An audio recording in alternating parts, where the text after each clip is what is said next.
Hello, मैं महिपाल खहरा, सहायक प्राध्यापक ज्योति भूषण प्रताप सिंह विधि महाविद्यालय कोरबा। और हम अपने अध्ययन में आगे बढ़ते हैं। इससे पहले हमने जल प्रदूषण निवारण नियंत्रण अधिनियम 1974 के अध्याय 6 के बारे में अध्ययन किया था। और आज हम आगे बढ़ते हैं और चैप्टर 7 को देखते हैं। चैप्टर 7 जो है पेनल्टीज एंड प्रोसीजर के बारे में बात करता है, दंड और शास्तियों के बारे में बात करता है, कि जो कि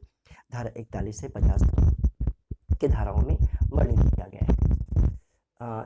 इस अध्याय में बताया गया है कि अगर किसी व्यक्ति द्वारा इस अधिनियम में जो प्रावधान किया गया है, जो उपबंध किया गया है, अगर उन उपबंधों का उस व्यक्ति द्वारा उल्लंघन किया जाता है, ब्रीच ऑफ किया जाता है, तो उस व्यक्ति के लिए दंड का प्रावधान इस अध्याय में किया गया है। और यह धारा 41 से 50 तक डिस्क्राइब किया गया है। सेक्शन 41 क्या कहता है? सेक्शन 41 कहता है कि अगर कोई सेक्शन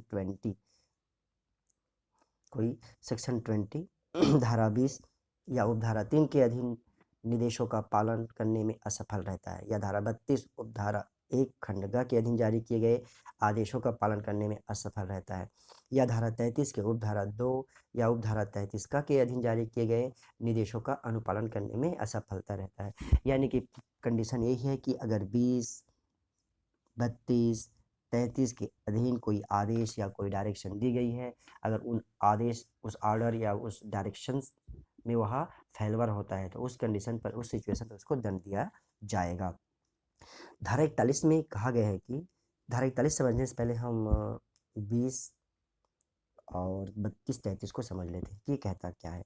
देखिए, कहता है कि जब राज्य बोर्ड द्वारा धारा 20 सबसेक्शन 2 और 3 के अकॉर्डिंग निर्धारित समय पर अपने द्वारा प्रयोग किए जाने वाले पानी का प्रवाह अथवा किसी से संबंधित सूचनाएं बोर्ड के निर्देशानुसार देने में असफल रहता है या असमर्थ रहता है, अथवा किसी गंदे पानी को निकालने संबंधी संयंत्र निर्माण अथवा उसमें फेरबदल करने संबंधी निर्देशों के अंतर्गत कार्य नहीं करता है, अथवा बोर्ड द्वारा इस संबंध में मांगी गई सूचनाएं देने में असफल रहता है या असमर्थ रहता है, अथवा किसी जल स्रोत अथवा कुएं के संबंध में उत्पन्न प्रदूषण को रोकने हेतु दिया गया आदेश का उल्लंघन करता है। धारा 32 एक ग क्या कहता है? 32(1)(c क्या कहता है? इसके अकॉर्डिंग जारी किए गए ऑर्डर जिसके अंतर्गत किसी जहरीले अथवा अस्वास्थ्य कार्य जल की किसी प्राकृतिक जल स्रोत अथवा कुएं में छोड़ने से पूर्व उसे रिसाइकल करने के संबंध में कोई उसको एडवाइस दिया गया हो, कोई सुझाव दिया गया हो, या उसके प्रयोग किए गए जो अवशेष है, जिसके कारण कोई भी जो सरिता है अथवा कुएं है, कोई भी जल स्रोत है अथवा कुएं में मिलने से प्रदूषण होता है, रोकने हेतु कोई आदेश जारी किया गया हो, उस आदेश से संबंधित व्यक्ति द्वारा आदेश में विहित निर्देशों का पालन न किया जाता हो, तो ऐसे आदेश को न मानने वाले दोषी व्यक्ति को इस धारा में, यानी कि सेक्शन 41 में दंड की बात करता है। तो ये हमने देखिए धारा 20, 32 और 33 में कहा गया है कि बोर्ड की न्यायालय को आवेदन करने की शक्ति के बारे में बात करता है। तो अगर इन चीज़ों का बोर्ड द्वारा आदेश दिया गया है, 20, 32, 33 के जो धारा है, अगर उसके आदेशों का किसी व्यक्ति ने उल्लंघन किया है, तो उसके लिए धारा 41 में दंड का प्रावधान करता है। तो धारा 41 सबसेक्शन 1 में क्या दंड देता है? इसमें कहता है कि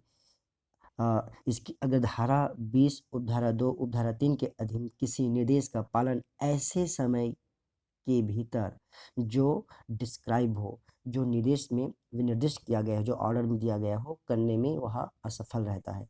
वह दोषसिद्ध पर कारावास जिसकी अवधि, जिसकी जो ड्यूरेशन होगी 3 मंथ की होगी, 3 मंथ तक की इम्प्रिजमेंट हो सकेगी, या 10,000 रुपीज़ 10,000 रुपये उसको फाइन हो सकेगा, या बोथ दोनों से दंडित किया जाएगा। बट अगर अगर वह व्यक्ति जिसको दंडित दिया गया है, वह उस आदेश पर लगातार उल्लंघन जारी रहता है, तो वह व्यक्ति उपरोक्त दंड के अतिरिक्त दंड से उसको दंडित किया जाएगा। यानी कि प्रत्येक दिन के लिए जिसके दौरान असफलता जारी रहती है, 5,000 रुपये का अतिरिक्त दंड से उसको दंडित किया जाएगा। सबसेक्शन 2 क्या कहता है? 41 का सबसेक्शन 2 कहता है कि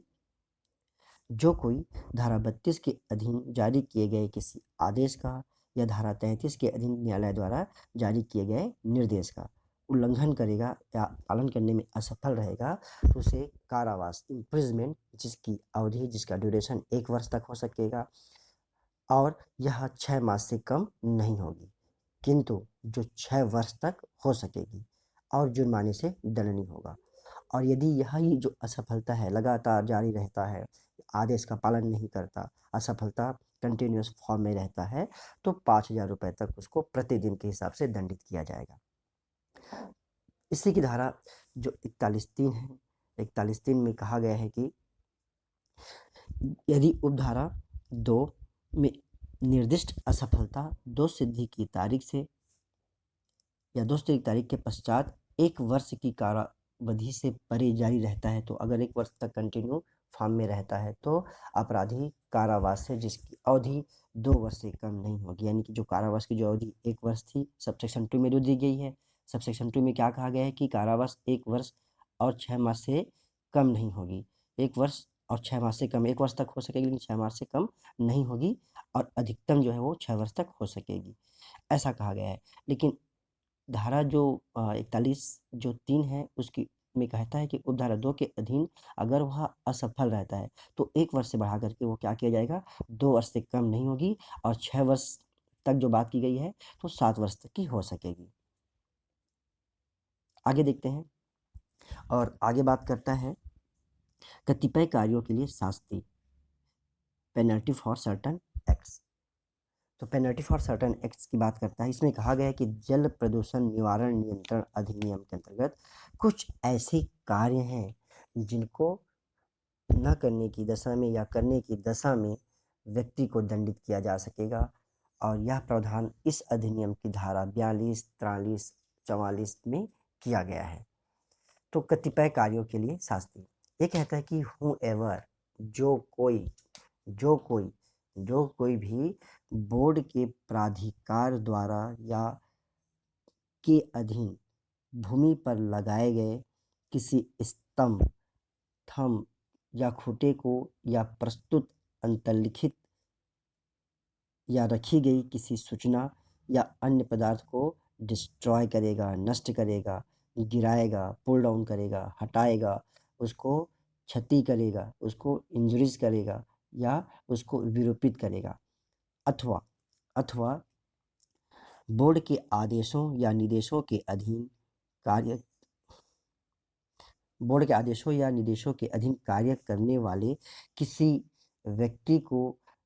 इन अधिनियम के अधीन अपनी शक्तियों का उपयोग और अपने कृत्यों को पालन करने में बाधित करेगा। क्या कहता है ये कि बोर्ड के आदेश या निर्देशों के अधीन कार्य करने वाले किसी व्यक्ति को इस अधिनियम के अधीन अपनी शक्तियों का प्रयोग करने, अपने कृत्यों को पालन करने में बाधित करेगा। बोर्ड के किसी संकर्म या संपत्ति को डैमेज पहुंचाएगा। बोर्ड के किसी अधिकारी या अन्य कर्मचारी को ऐसे कोई जानकारी देने में असफल रहेगा जिसकी वह अधिनियम के प्रयोजन के लिए अपेक्षा करे। धारा 31 के अधीन किसी दुर्घटना या अन्य अकल्पित कार्य या घटना के होने की सूचना उस धारा द्वारा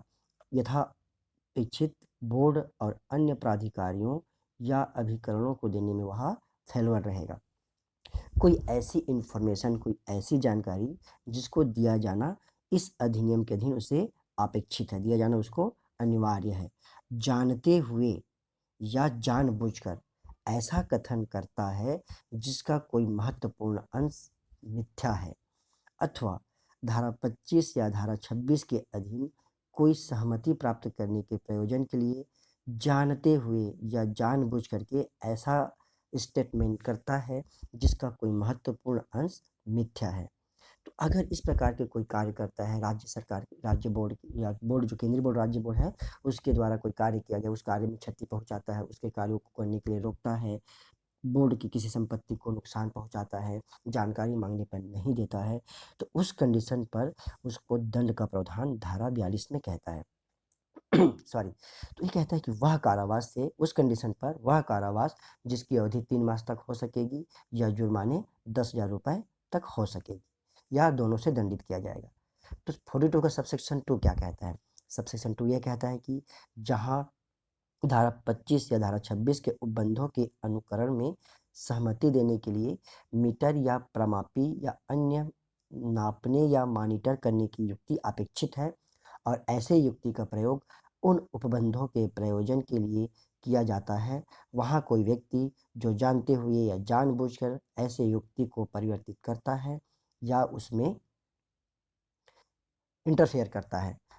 जिससे वह सही मॉनिटर या नाप न कर सके, तो वह कारावास जिसकी अवधि 3 मास तक की हो सकेगी या जुर्माना 10,000 रुपए तक हो सकेगा या दोनों से दंडित होगा। अगला हमारा सेक्शन है सेक्शन नंबर 43 धारा 43। जो धारा 43 ये कहता है कि धारा 24 के उपबंधों के उल्लंघन के लिए शास्ति। तो धारा 24 के उपबंधों का अगर किसी द्वारा उल्लंघन किया जाता है तो उसके लिए पेनल्टी का प्रोविज़न सेक्शन 24 कहता है। सेक्शन 43 कहता है कि यदि कोई व्यक्ति धारा 24 में वर्णित किसी सरिता जल स्रोत अथवा कुएं में अवशेष पदार्थों को डालने हेतु प्रतिबंधित किया गया है, उसको रिस्ट्रिक्ट किया गया है और वह व्यक्ति इस प्रतिबंध का उल्लंघन करके जो अवशेष है डिस्पोजल को उस प्रतिबंधित जल स्रोत अथवा कुएं में संग्रहित एकत्रित या कलेक्शन करता है, तो ऐसा व्यक्ति 6 माह से लेकर के 7 साल तक के इम्प्रिजमेंट से दंडित किया जा सकेगा और फाइन से भी उसको दंडित की जा सकेगी। लेकिन इसमें कहा गया है कि वह जो इम्प्रिजमेंट है वह 6 माह से कम नहीं होगी। सेक्शन 44 धारा 44 कहता है कि धारा 25 या धारा 26 के उल्लंघन के लिए शास्ति। जो कोई सेक्शन 25 सेक्शन 26 का जो प्रोविज़न है उस प्रोविज़न को उल्लंघन करता है तो उसे दंड की बात करता है। यह कहता है कि धारा 44 यदि कोई व्यक्ति धारा 25 में जो वर्णित किसी नए निकास नाले अथवा औद्योगिक अवशेष को निकालने हेतु किसी साधन को प्रयोग किए जाने हेतु प्रतिबंधित किए जाने के पश्चात भी अगर जो निकासी निकालने के लिए चाहे औद्योगिक के लिए हो या नाले के लिए हो, अगर उसको प्रतिबंध किया गया है और प्रतिबंध किए जाने के पश्चात भी वह कार्य करता है अथवा धारा 26 के अंतर्गत किसी वर्तमान अवशेष निकालने के साधन अथवा निकास को प्रयोग करने से संबंधित होने के कारण निर्देशित किया गया हो तो उसका उल्लंघन करता हो। तो धारा 25 और 26 का शब्दार्थ ये कि अगर किसी निकासी निकालने के लिए जो साधन दिया गया है और या जो साधन को प्रतिबंध किया गया है, तो साधन जो दिया गया है उससे अलग करना या प्रतिबंध के बावजूद भी उस कार्य को करना, उस सिचुएशन पे अगर व्यक्ति कार्य करता है तो उसके लिए दंड का प्रावधान किया गया है। और यहाँ पर कहता है कि दंड जो है 6 मास से कम नहीं होगी किंतु 6 वर्ष तक हो सकेगी और जुर्माने से दंडित किया जाएगा।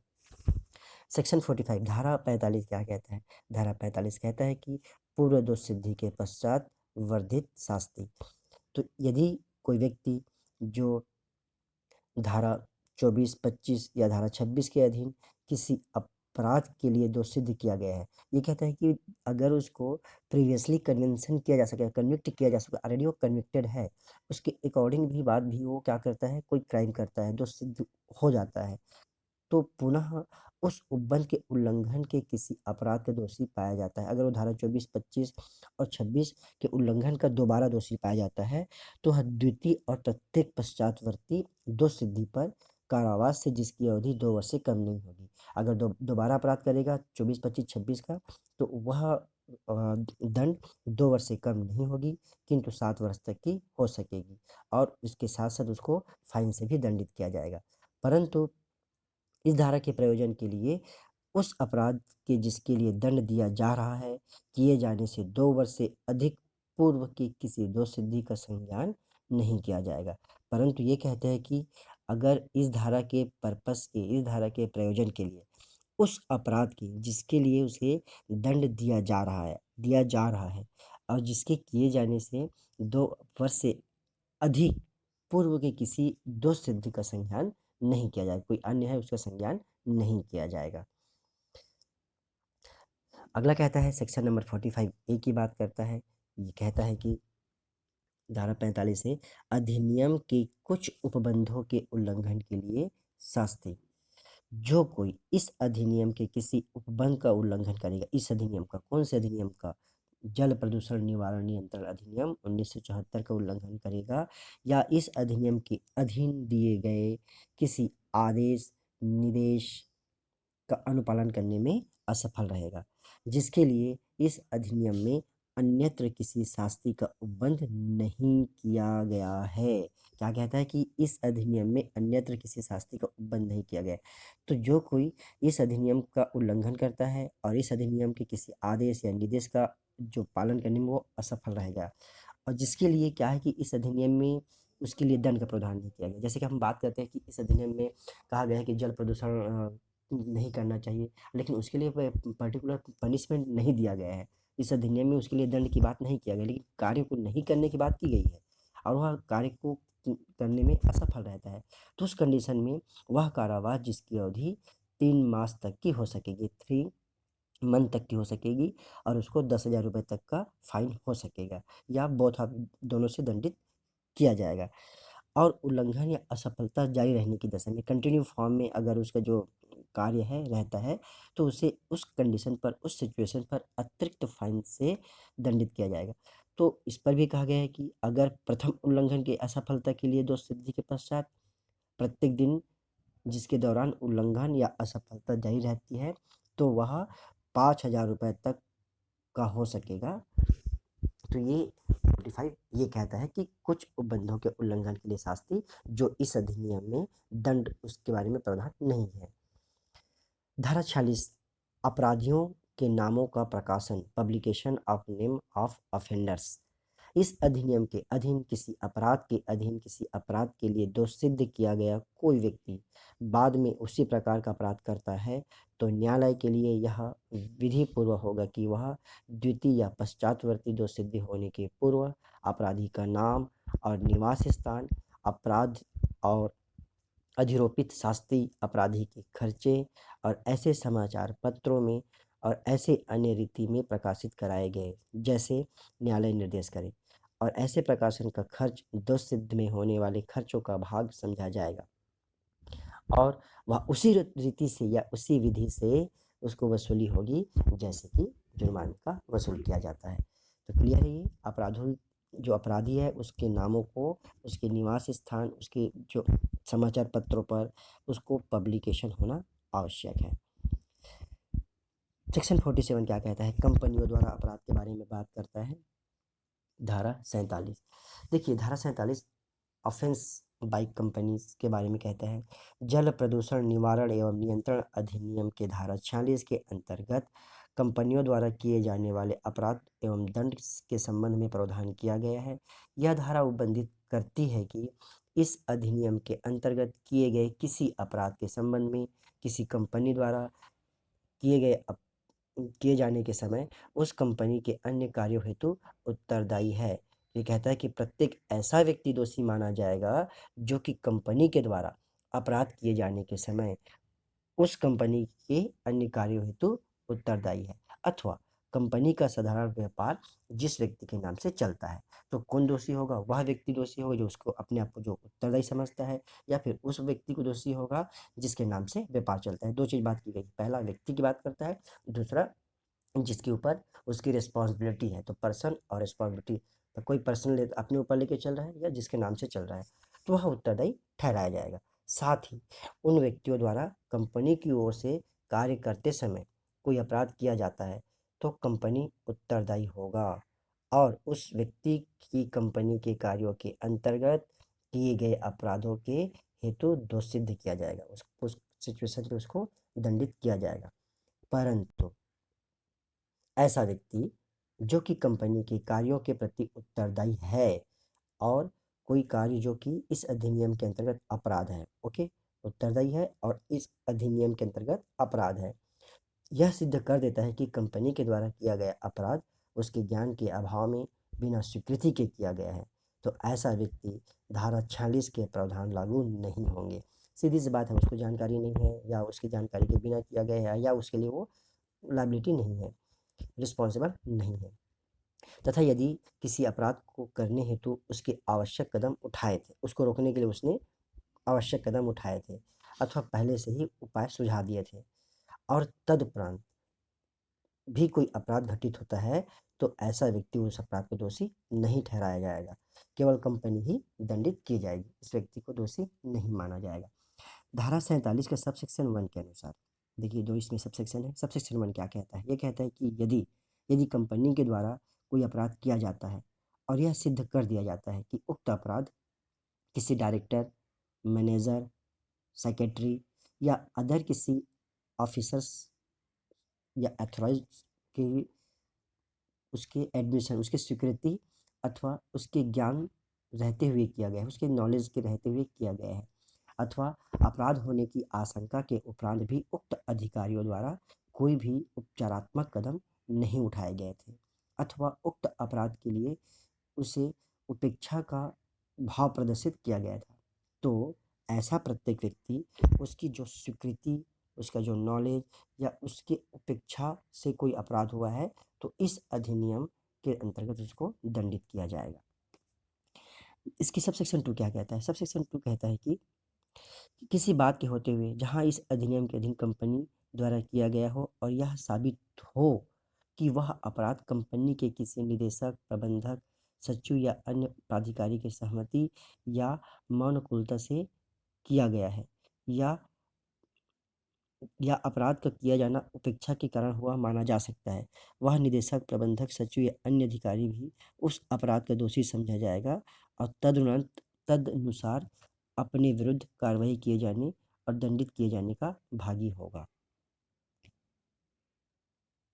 देखिए, अब इसके बाद ये बता दिया कि इसका स्पष्टीकरण बता दिया गया है कि कंपनी और फर्म, तो कंपनी से कोई भी निगमित निकाय, कोई भी रजिस्टर्ड निकाय अभिप्रेत है जिसके अंतर्गत फर्म या व्यवसायियों का अन्य जो संगम है, और फर्म के संबंध में निदेशक से उस फर्म का पार्टनर अभिप्रेत है, मतलब फर्म का भागीदार, निदेशक से फर्म का भागीदार अभिप्रेत है। सेक्शन 48 कहता है सरकारी विभागों द्वारा अपराध, ऑफेंस बाय गवर्नमेंट डिपार्टमेंट्स। देखिए, कहता है कि जल प्रदूषण निवारण एवं नियंत्रण अधिनियम की धारा 48 सरकारी विभागों द्वारा किए गए अपराधों के संबंध में प्रावधान उपबद्धित करती है। इसके अनुसार किसी सरकारी विभाग द्वारा किए गए अपराध के संबंध में उस समय जबकि अपराध कारित हुआ है, उस विभाग का अध्यक्ष उस अपराध हेतु दोषी ठहराया जाएगा तथा विहित रीति से निर्धारित रूप से दंडित किया जा सकेगा तथा अन्य कार्रवाई भी की जा सकेगी। तो जहाँ इस अधिनियम के अंतर्गत कोई अपराध किसी सरकारी विभाग द्वारा किया गया है, तो विभागाध्यक्ष दोषी ठहराया जा सकेगा, परंतु यदि उस विभागाध्यक्ष द्वारा यह सिद्ध कर दिया जाता है कि उक्त अपराध बिना उसकी स्वीकृति अथवा ज्ञान के अभाव में किया गया है अथवा उस अपराध को रोकने हेतु उसके आवश्यक उपायों को लागू करने हेतु निर्देश दिए थे, तो ऐसी दशा में इस अधिनियम के अंतर्गत किए गए अपराधों के संबंध में धारा 48(1) के प्रावधान लागू नहीं होंगे, अर्थात उन कार्यों के लिए विभागाध्यक्ष दोषी नहीं ठहराया जाएगा। इसमें एक मामला दिया गया है, केस है, केस का नाम है लिंटन इंडिया बनाम उत्तर प्रदेश राज्य, लिंटन इंडिया बनाम उत्तर प्रदेश राज्य, AIR 1996। इस मामले में जो न्यायाधीश है, ये इलाहाबाद हाई कोर्ट का मामला है, न्यायाधीश ने विचार व्यक्त किया कि शिकायत करने के लिए बोर्ड किसी भी अधिकारी को नियुक्त कर सकता है, अतः सहायक अभियंता द्वारा प्रस्तुत शिकायत वैध होती है। आगे हम बात करते हैं कॉग्निजेंस की, बात करते हैं कॉग्निजेंस ऑफ ऑफेंस, अपराधों का संज्ञान, धारा 49 सेक्शन 49। तो इस अधिनियम के अंतर्गत किए गए किसी अपराध के लिए बिना राज्य बोर्ड की प्रार्थना अथवा शिकायत के कोई भी न्यायालय अपराध पर विचारण नहीं करेगा। धारा 49 में लिखा गया है कि इस अधिनियम के अंतर्गत किए गए किसी अपराध के लिए बिना राज्य बोर्ड के प्रार्थना अथवा शिकायत पर कोई न्यायालय अपराध का विचारण नहीं करेगा। परंतु परंतु यदि बोर्ड द्वारा किसी अपराध के विषय में किसी प्रथम श्रेणी मजिस्ट्रेट, फर्स्ट क्लास मजिस्ट्रेट अथवा मेट्रोपॉलिटन मजिस्ट्रेट, महानगर मजिस्ट्रेट के न्यायालय में किसी व्यक्ति, कंपनी अथवा सरकारी विभाग के विरुद्ध शिकायत की गई है, किसी व्यक्ति, कंपनी, सरकारी विभाग के विरुद्ध शिकायत की गई है तथा उसको दंडित करने हेतु कोई वाद प्रस्तुत किया गया है, तो धारा 49 के अंतर्गत ऐसा मजिस्ट्रेट, मतलब कि प्रथम श्रेणी एक मजिस्ट्रेट और महानगर मजिस्ट्रेट, मेट्रोपॉलिटन मजिस्ट्रेट, उस व्यक्ति के विरुद्ध अपराध का संज्ञान करके उसे दंडित कर सकेगा तथा दंड प्रक्रिया संहिता के धारा 32 के अंतर्गत दिए गए अधिकारों का प्रयोग करते हुए कोई सजा या आर्थिक दंड देने हेतु अग्रसर हो सकेगा। तो ऐसा कोई व्यक्ति जिसने अभिकथित अपराध की है और परिवाद करने से कि अपने आशय के यथोपूर्वकता बोर्ड या प्राधिकृत अधिकारी को विहित रीति से उसको दंडित किया जा सकेगा। तो कोई भी न्यायालय इस अधिनियम के अधीन किसी अपराध का संज्ञान निम्नलिखित द्वारा किया जाएगा, परिवाद पर ही कर सकेगा, अन्यथा नहीं। अर्थात किसी बोर्ड या उसके द्वारा निमित्त प्राधिकारी या अधिकारी पर, और ऐसा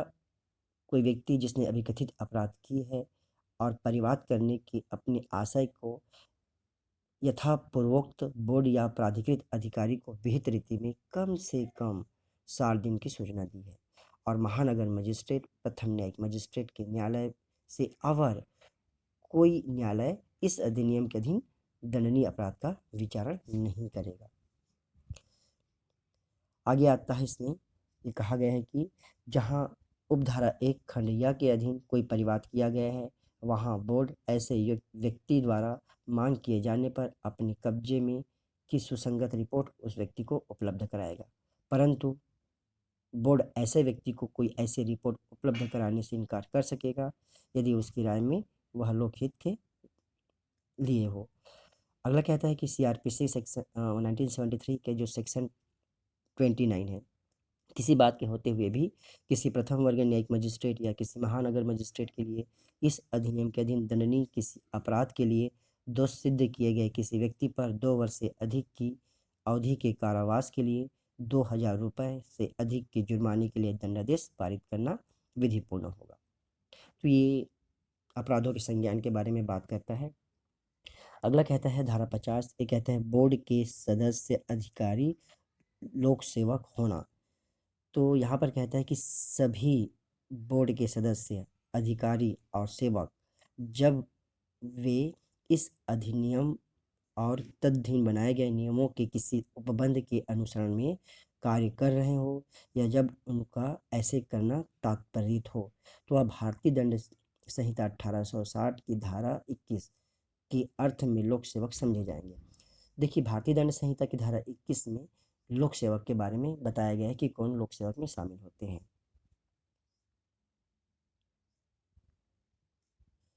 थैंक यू, धन्यवाद। पढ़ते रहिए, घर में रहिए, स्वस्थ रहिए।